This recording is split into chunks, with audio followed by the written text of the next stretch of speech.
Hey everyone, and welcome back to another Sun and Moon discussion video.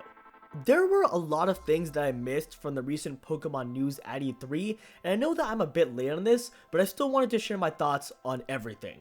Before I get into the actual content of this video though, I just wanted to give you all a quick heads up that we're going to be getting some more important news for these games on Friday, July 1st, so be sure to check the Sun and Moon website as well as Pokemon's YouTube channel for any new information.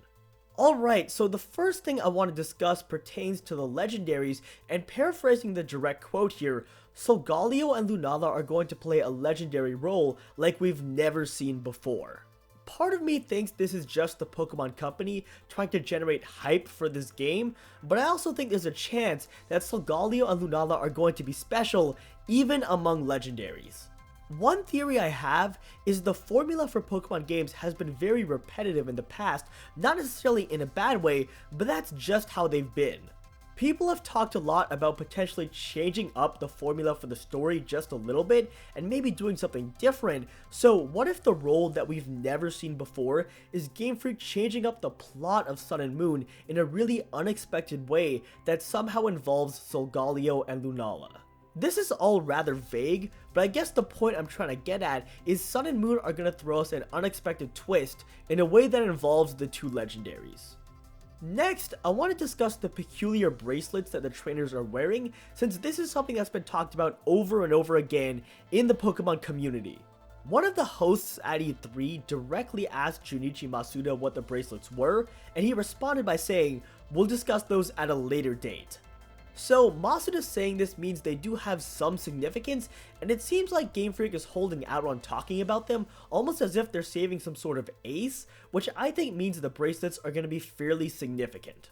There's a crazy theory floating around right now that they're related to Synchro Evolution, which is basically a stage sort of past Mega Evolution, where a trainer and Pokemon merge feelings and consciousness, which allows the Pokemon in question to gain greater strength and alters the Pokemon's appearance to resemble the trainer more. My opinion on Synchro Evolution is that it's one of the better possibilities out there, but it's still not the only one to consider. If I may propose my own little theory here, what if the bracelets are related to Solgaleo and Lunala, and when Masuda mentioned that Solgaleo and Lunala are going to play a role like we've never seen before, it had something to do with the bracelets. I'm not saying this theory is necessarily correct, just throwing out another possibility alongside the Synchro Evolution theory. The overall point to take away from this is that the bracelets are significant and will play a major role in Pokemon Sun and Pokemon Moon. The next, and one of my personal favorite topics, is Battle Royale, which is pretty much a new battle mode in Sun and Moon that is basically a 4-way, every Pokemon for itself showdown between 4 trainers. My opinion on the new Battle Royale mode is I think it could either be very good or very bad. When double battles were first introduced in Gen 3, I thought they were a great addition to the game. But when triple battles were introduced, they were a bit too much for a lot of people. Having 6 Pokemon on the field at the same time is a bit overkill in hindsight, and my fear is that Battle Royale could suffer the same fate and become a little bit too chaotic. But I also think there's a ton of upside to this battle mode as well, and considering that it is a free-for-all, I don't think it's going to be quite as dragged out as triple battles were.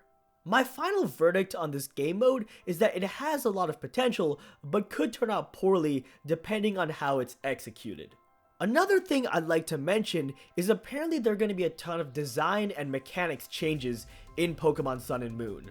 Specifically, the battle interface is a lot more informative now, and you can get detailed information about a Pokemon's stats, moves, and so on in the middle of battle by just pressing a button, which is definitely pretty awesome.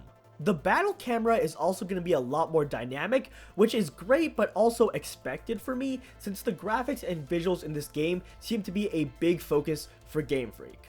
Little things like the two I just mentioned are going to keep piling up in Sun and Moon and ultimately will make the game a blast to play. The most important topic I'd like to discuss in this video is Zygarde and the so-called Guardians of the Islands.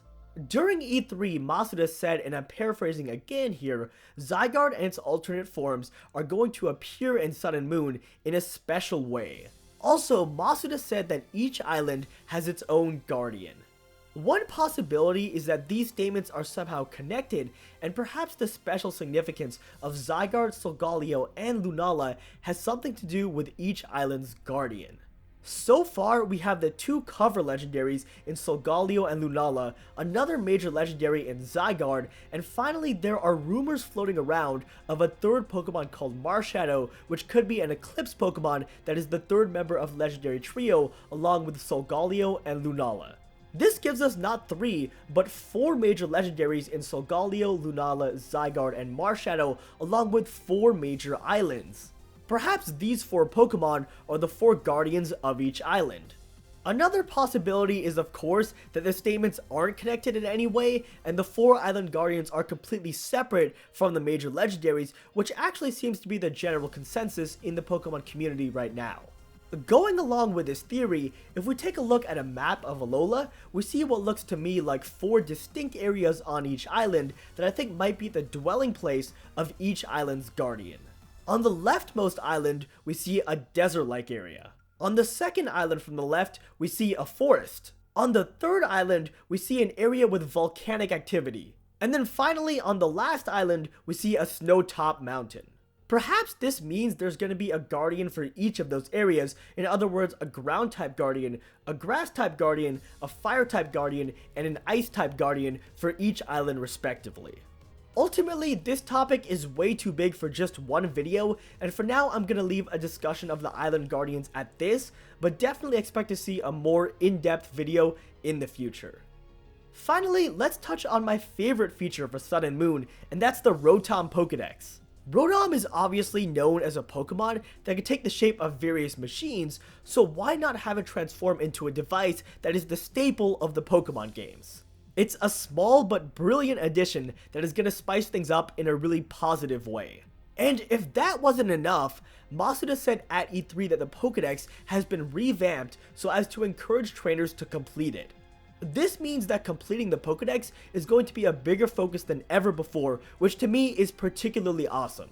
The Pokedex has never been a primary focus of any Pokemon game, and while I doubt that's going to be the case in Sun and Moon, it's at least going to be more significant and give us a lot more to do in the game. Well, alright guys, that's pretty much going to do it for this discussion video. As always, if you enjoyed, be sure to drop me a like down below, and also be sure to let me know your thoughts on all of this information in the comments. Otherwise, I hope you all have an awesome rest of your day, and I will see you in my next video.